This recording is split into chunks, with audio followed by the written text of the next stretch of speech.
बिस्मिल्लाहिर्रहमानिर्रहीम। अस्सलाम नाज़रीन, मैं हूं आपका मेज़बान कामरान एजाज़। इस शो में मैं आपके लाइव फ़ोन कॉल्स लेता हूं। अगर आपका भी इमिग्रेशन का मसला है, आप भी फ़ोन करके इस प्रोग्राम में हिस्सा ले सकते हैं।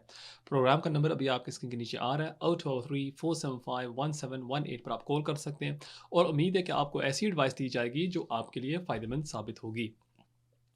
नाज़रीन, 2 वीक पहले आपने देखा होगा कि ऋषि सुनक ने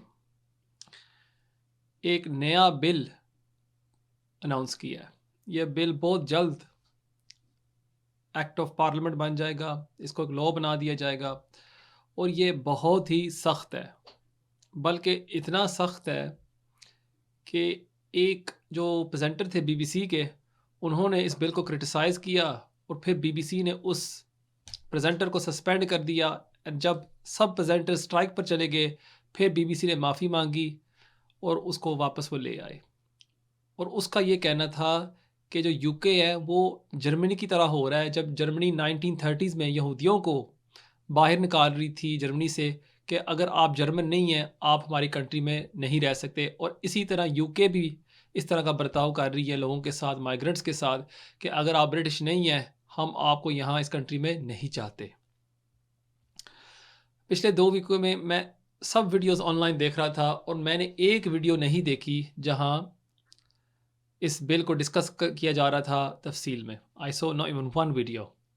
और क्यों आज मैंने फिर सोचा कि मैं आज ये आपके साथ शेयर करूंगा इस बिल में क्या है और होम ऑफिस क्या करना चाहती है और आपको एज एन इलीगल माइग्रेंट क्या करना चाहिए। अब शुरू करते हैं इस बिल के साथ। और गवर्नमेंट ने ये कहा है कि ये जो नया बिल गवर्नमेंट पास करने जा रही है, इसके 2 मकसद हैं। नंबर 1 कि कोई भी शख्स यहाँ जो यूके एंटर होता है और इलीगल हो जाता है या एक ओवरस्टेयर हो जाता है, उसको आसानी के साथ निकाला जाए। So that's the first thing. और दूसरा जो गवर्नमेंट कहती है कि इस बिल का मकसद है, और वो ये है कि कोई भी माइग्रेंट असाइलम सिस्टम का फ़ायदा ना उठा सके। अक्सर आपने देखा होगा या सुना होगा कि यहाँ लोग आते हैं, फॉर एग्ज़ाम्पल स्टूडेंट्स पंजाब से आ जाते हैं, जहाँ आपको बड़ी ख्वाबें दी जाती हैं कि यहाँ यूके में बहुत अच्छी ज़िंदगी है। आप यहाँ आ जाते हैं और आपका वीज़ा एक्सपायर हो जाता है या आप अपनी फ़ीसेस अफोर्ड नहीं कर सकते और आप फिर यहाँ असाइलम क्लेम कर लेते हैं। अब यूके गवर्नमेंट क्या चाहती है कि इस तरह का आप असाइलम सिस्टम का फ़ायदा ना उठा सकें। या आपने देखा होगा अक्सर कि जब लोग डिटेंशन में होते हैं, उनको एडवाइस दी जाती है कि आप ना असाइलम क्लेम कर लें, और वो भी गवर्नमेंट अब ख़त्म करना चाहती है। सो मेन मकसद इस बिल का ये है कि आसानी के साथ लोगों को निकाला जाए और नंबर 2 असाइलम सिस्टम का फ़ायदा माइग्रेंट्स ना उठा सकें। एक कॉलर वेट कर रहे हैं, मैं उनको रिक्वेस्ट करूँगा कि प्लीज़ थोड़ा सा आप होल्ड कर लें और फिर जैसे मैं अपडेट शेयर कर लूँगा फिर मैं हम चलेंगे कॉल्स की तरफ। राइट, सो ये तो हो गए बिल का जो है मकसद।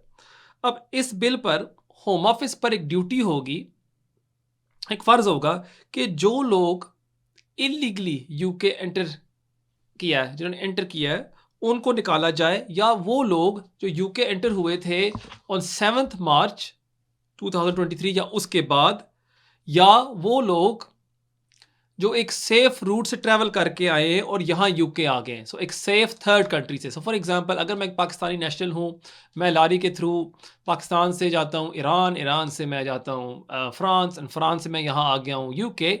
मैं एक सेफ कंट्री से ट्रैवल करके आया हूँ, थर्ड कंट्री से, फिर मुझे भी होम ऑफिस कोशिश करेगी निकाल दिया जाए। And the fourth requirement is कि अगर आपके पास है लीव टू रिमेन और या आप इलीगल अब हो गए हैं, आपको भी होम ऑफिस कोशिश करेगी यहाँ से निकाला जाए। सो अगेन द 4 रिक्वायरमेंट्स हैं कि अगर आप यहाँ इलीगली एंटर हुए हैं बाय लॉटरी, या आप यहाँ एंटर हुए हैं 7 मार्च के बाद। तीसरा कि अगर आप कोई सेफ थर्ड कंट्री के थ्रू ट्रैवल कर आपने किया है टू द यूके। और नंबर 4, आपके पास लीव थी और वो एक्सपायर हो गया और यहाँ यूके इलीगली रह रहे हैं, फिर होम ऑफिस अपनी तरफ से कोशिश करेगी कि आपको यहाँ से निकाला जाए। अब जैसे मैंने आपको पहले अर्ज़ किया कि इस बिल के 2 मकसद हैं। एक तो आपको यहाँ से निकाला जाए और नंबर 2 आप असाइलम सिस्टम का फ़ायदा नहीं उठा सकते। सो फ़र्ज़ करें अब एक शख्स यहाँ आता है 7 मार्च के बाद, उसने इलीगली एंटर किया है लॉरी के थ्रू और वह यहाँ आ गया। अब होम ऑफिस क्या कहेगी उस शख्स को कि जी आप यहाँ असाइलम नहीं क्लेम कर सकते। अब सवाल यहाँ ये उठता है कि होम ऑफिस किस तरह तय करेगी कि एक शख्स यहाँ असाइलम नहीं क्लेम कर सकता। अब इस बिल के तहत होम ऑफिस ने क्या किया है, एक क्राइटेरिया बना दिया है, 3 लिस्ट्स बना दी हैं। लिस्ट 1 जिसको होम ऑफिस इस बिल में कहती है, ये हैं सेफ कंट्रीज। अब वो सेफ कंट्रीज कौन सी हैं? Mostly the 50 European countries. So for example France, Germany, Italy, Spain, Bosnia, Brazil, Belgium, ये ममालिक, और उसके साथ साथ एक और कंट्री को उन्होंने ऐड कर दिया जिसको सुन के आपको हैरत होगी, वो है Albania. So 50 European countries along with a few others and Albania. So अगर आप इन कंट्रीज में से हैं, इन कंट्रीज में से होम ऑफिस आप असाइलम क्लेम करते हैं, होम ऑफिस आपके असाइलम क्लेम को इनएडमिसिबल कर देगी और कह देगी नहीं, आप अपनी कंट्री वापस जाएं, वहां सेफ है, आप वहां क्लेम करें। सो फॉर एग्जांपल मैं हूं एक स्पेनिश नेशनल, मैं क्लेम करता हूं असाइलम यहाँ आके, home office will say no sorry, हम ये क्लेम नहीं सुन सकते, आप हैं एक स्पेनिश नेशनल, आप स्पेन वापस जाएं और वहां क्लेम करें। अगेन सिमिलरली मैं हूं एक अल्बानियन नेशनल, मैं यहाँ असाइलम क्लेम करता हूं, मुझे होम ऑफिस कहेगी कि नो दैट्स सेफ कंट्री, आप वापस जाए अल्बानिया और वहां आप असाइलम क्लेम करें। राइट। अब जो दूसरी कैटेगरी है लिस्ट 2, सेक्शन 80 ए के तहत, सो अगेन सेक्शन 80 ए के तहत होम ऑफिस आपको रिमूव कर सकती है उन कंट्रीज पे जहां उनके पास अग्रीमेंट है। अगेन द 50 यूरोपियन कंट्रीज और मुख्तलिफ और कंट्रीज भी हैं, जैसे कि इंडिया भी इस कंट्री में आती है। इंडिया हो गई, और भी ममालिक हैं जैसे कि बोलिविया, बोस्निया, इन कंट्रीज में होम ऑफिस आपको रिमूव कर सकती है अगर उनके पास अग्रीमेंट है। So list 1 is the 50 European countries and Albania. So अगर आप कोई यूरोपियन कंट्री से हैं और अल्बानिया से आप असाइलम क्लेम करते हैं, होम ऑफिस आपके असाइलम क्लेम को नहीं सुनेगी। अगर आप कोई और कंट्री से हैं, सो फॉर एग्जांपल इंडिया से, पाकिस्तान से, और आप असाइलम क्लेम करते हैं, अगर होम ऑफिस के पास एक एग्रीमेंट है एक कंट्री के साथ जिसका नाम लिस्ट 2 पर आता है under section 80A, so for example Brazil, home office आपको रिमूव कर सकती है पाकिस्तानी नेशनल टू ब्राजील। सो मैं यहाँ आता हूँ और लारी के थ्रू असाइलम क्लेम कर लेता हूँ Pakistani national, and home office मुझे एक नोटिस सर्व कर देती है कि जी ना, हम ना आपको रिमूव कर रहे हैं टू बोलिविया या बेल्जियम, क्यों हमें उनके साथ एक एग्रीमेंट मिल गई है। होम ऑफिस मुझे नोटिस सर्व करेगी और मुझे भेज देगी टू बेल्जियम, और वहाँ से वो मेरा क्लेम प्रोसेस होगा, जिस तरह उन्होंने किया हुआ है रवांडा को भी मुझे रिमूव कर सकती है अगर उनको मिल जाती है रवांडा से एग्रीमेंट। ओके, सो ये तो वाजे हो गया। अब हम आते हैं लिस्ट 3। अब लिस्ट 3 पर है सब और ममालिक। सो फॉर एग्जांपल जो हैं इंडिया, पाकिस्तान, बांग्लादेश, अफगानिस्तान, सीरिया, ये कंट्रीज आती हैं लिस्ट 3 के ऊपर। अब यहाँ क्या होता है कि फॉर एग्जांपल अगर मैं एक इंडियन नेशनल हूं और मैं यहाँ असाइलम क्लेम करता हूं, ये नए प्रपोजल्स के तहत होम ऑफिस मुझे मेरे होम कंट्री में रिमूव नहीं कर सकती, विच इज़ वेरी अबसर्ड। सो अभी तो है ना कि अगर आप असाइलम क्लेम करते हैं, आपके असाइलम क्लेम को डिसमिस कर दिया जाता है और होम ऑफिस आपके खिलाफ रिमूवल डायरेक्शन सेट कर देती हैं, home office as a Indian national मुझे रिमूव कर सकती है टू इंडिया। बट अब ये जो नए प्रपोजल्स आ रहे हैं, इसके तहत अगर मैं एक इंडियन नेशनल हूं, होम ऑफिस मुझे इंडिया नहीं रिमूव कर सकती, लेकिन अगर होम ऑफिस को एक एग्रीमेंट मिल जाती है एक कोई भी कंट्री के साथ जो है लिस्ट 2 के ऊपर, सो फॉर एग्जांपल उनको है लिस्ट 2 पर है ब्राज़ील, और ब्राज़ील कहती है कि एज एन इंडियन नेशनल हम कामरान को रख लेंगे इन ब्राज़ील, फिर होम ऑफिस मुझे रिमूव कर सकती है टू ब्राज़ील। और सिमिलरली मैं हूँ एक पाकिस्तानी नेशनल और लिस्ट 2 पर इंडिया भी है। अच्छा, पाकिस्तानी नेशनल अगर इंडिया कहती है कि नहीं, हमने कामरान को यहाँ रखना है इन इंडिया, मोदी साहब मुझे कहते हैं कि नहीं, हम इसको वेलकम करते हैं, फिर मुझे भी रिमूव किया जा सकता है to India. So in theory ये हो सकता है कि पाकिस्तानी नेशनल्स को रिमूव किया जाए to India. It can happen. So अच्छा, अब ये जो नया लॉ जब आएगा, अब आने वाला है बहुत जल्द, इस पर होम ऑफिस के पास बहुत पावर्स हैं कि वो किसी को डिटेन कर सकते हैं। सो फॉर एग्जांपल उनके पास अनलिमिटेड पावर्स हैं।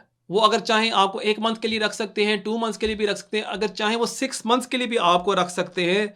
और होम ऑफिस के पास अनलिमिटेड डिस्क्रेशन है आपको डिटेन करने की। अब अक्सर अभी अगर आप सिस्टम को देखें, डिटेंशन सिस्टम,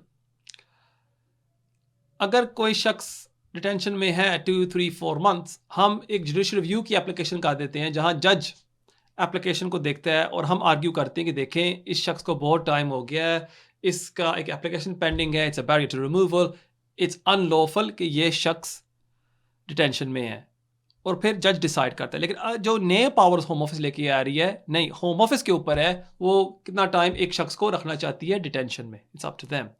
लेकिन इसमें मेरे ख्याल में एक चैलेंज ज़रूर आ सकता है, और वो है the habeas corpus principle and the Hardayal Singh principle, कि जहां हम आर्ग्यू कर सकेंगे कि देखें एक शख्स को बहुत टाइम हो गया है और जो होम ऑफिस अब कर रही है रैशनल नहीं है, ये मुनासिब नहीं है, उस पर शायद चैलेंज हो सकता है by judicial review. But in theory जो होम ऑफिस ये बिल पास कर रही है उनके पास होंगे अनलिमिटेड पावर्स। अब फर्ज करें मैं हूं एक पाकिस्तानी या इंडियन नेशनल और मैं काम कर रहा हूं और होम ऑफिस मुझे पकड़ लेती है काम पर, अब मुझे डिटेन कर लेती है। अब मैं डिटेंशन सेंटर में आ गया हूं। अब for the first 28 days detention मैं बेल के लिए अप्लाई नहीं कर सकता, ना मैं जुडिशियल रिव्यू की एप्लीकेशन सबमिट कर सकता हूं। So for the first 28 days under these new laws मैं जुडिशियल रिव्यू एंड बेल के लिए अप्लाई नहीं कर सकता।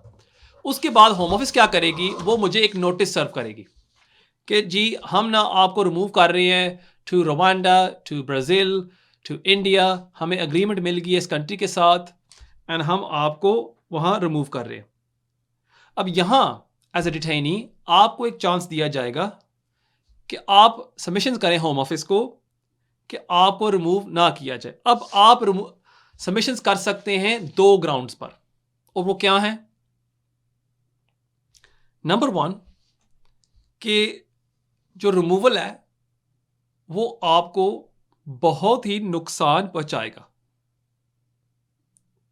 ठीक है, सो नंबर 1 आपको बहुत ही नुकसान पहुंचाएगा, और नंबर 2 कि होम ऑफिस ने कोई गलती की है प्रोसेस में, और वो तो बहुत ही कम सर्कमस्टांसेस में आप आर्ग्यू कर सकेंगे। फॉर एग्जांपल कि होम ऑफिस ने आपकी आइडेंटिटी को सही तरह असरटेन नहीं किया। फॉर एग्जांपल मैं हूँ एक पाकिस्तानी नेशनल, लेकिन होम ऑफिस कहती है कि नहीं मैं हूँ एक अल्बेनियन और हम आपको अल्बेनिया भेज रहे हैं, वो आप आर्ग्यू कर सकेंगे। या होम ऑफिस ने करेक्ट प्रोसीजर नहीं इस्तेमाल किया, लेकिन वो आपको भी पता है, मुझे भी होम ऑफिस हमेशा अपने गाइडेंस को सही तरह इस्तेमाल करती है और वो मेक श्योर करेगी कि इसमें कोई कोताही ना हो और लोगों को आसानी के साथ रिमूव किया जाए। सो ये 2 ग्राउंड्स हैं कि नंबर 1 कि आपको बहुत ही नुकसान होगा अगर आपको वापस आपको भेजा जाएगा to a third country, and number 2 कि होम ऑफिस ने अपने प्रोसेस को सही तरह फॉलो नहीं किया। जब होम ऑफिस आपको ये नोटिस सर्व कर देगी, आपने होम ऑफिस के टर्म्स में कंपेलिंग एविडेंस देनी है।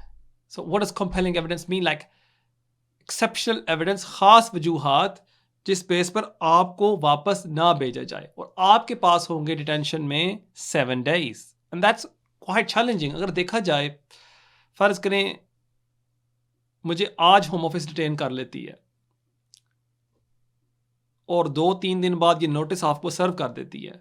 अक्सर क्लाइंट्स के पास पैसे भी नहीं होते, ना उनके पास फ़ोन भी नहीं होता, या उनके पास वो रिसोर्स नहीं होती, या उनके पास जान पहचान नहीं होती कि वो एक सॉलिसिटर को इंस्ट्रक्ट करें। अक्सर मैंने क्लाइंट्स देखे हैं जो 2-3 मंथ्स टेंशन में होते हैं और उनको अपने राइट्स का पता भी नहीं होता। और होम ऑफिस क्या कर रही है इस न्यू बिल के तहत कि जब हम आपको डिटेन कर लेंगे, यू विल हैव 7 days जिसमें आपने हमें कंपेलिंग खास वजूहात देने हैं कि आपको थर्ड कंट्री पे रिमूव क्यों ना किया जाए।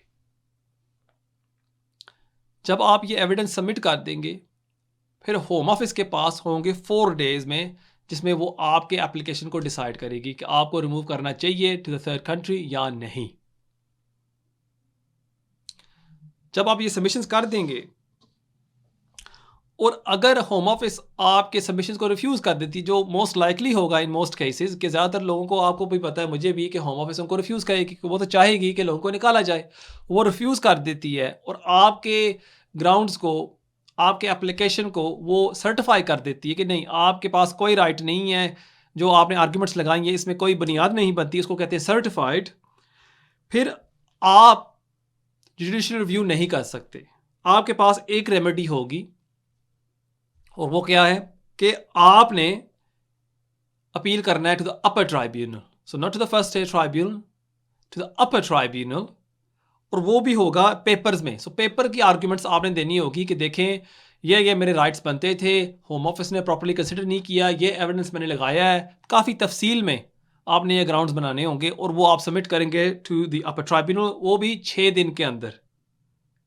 और फिर अपर ट्राइब्यूनल ने आपका एप्लीकेशन कंसिडर करना है with in 22 days. So 22 days के अंदर अपर ट्राइब्यूनल आपके एप्लीकेशन को कंसिडर करेगी। इस 22 डे ये जो पीरियड होगा जहां आपको ये नोटिस ऑफ रिमूवल सर्व किया जाता है टू थर्ड कंट्री और जहां आप अपील करते हैं कि जी आपने गलत किया है, इस दौरान होम ऑफिस आपको रिमूव नहीं कर सकेगी जब तक ये सारा प्रोसेस आप एग्जॉस्ट नहीं कर लेते।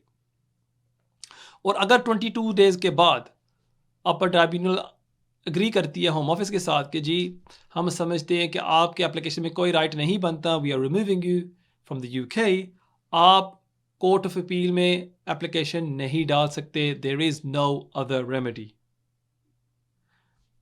सो आप देख सकते हैं ये काफ़ी स्ट्रिक्ट क्राइटेरिया है जो होम ऑफिस अब लेके आ रही है। मेनली ये क्या कि अगर आप एक यहाँ ओवरस्टेयर है या आपने इलीगली एंटर किया है बोर्ड के ज़रिए, आप असाइलम सिस्टम का फ़ायदा नहीं उठा सकते और बड़ी आसानी के साथ होम ऑफिस आपको निकाल सकेगी। ये जो लॉ लेके होम ऑफिस लेके आ रही है असाइलम सीकर्स पर भी लागू होगा और मॉडर्न स्लेवरी ट्रैफिकिंग विक्टिम्स के भी ऊपर भी। सो अगर आप एक आने स्लेवरी का केस डाला हुआ है या आप डालते हैं, अगर आपने इलीगली यहाँ एंटर किया है, फिर भी होम ऑफिस आपको इसका फ़ायदा नहीं देगी। होम ऑफिस आपको रिमूव कर सकती है अनलेस आप पब्लिक अथॉरिटीज़ का साथ दे रहे हैं इन्वेस्टिगेशन में, फिर होम ऑफिस शायद आपको रिमूव ना करे इस न्यू बिल के तहत। अब यहाँ एक सवाल उठता है कि फ़र्ज़ करें एक बांग्लादेशी नेशनल या एक इंडियन नेशनल या एक पाकिस्तानी नेशनल डिटेन हो जाता है और होम ऑफिस उसको असाइलम क्लेम नहीं करने देती, लेकिन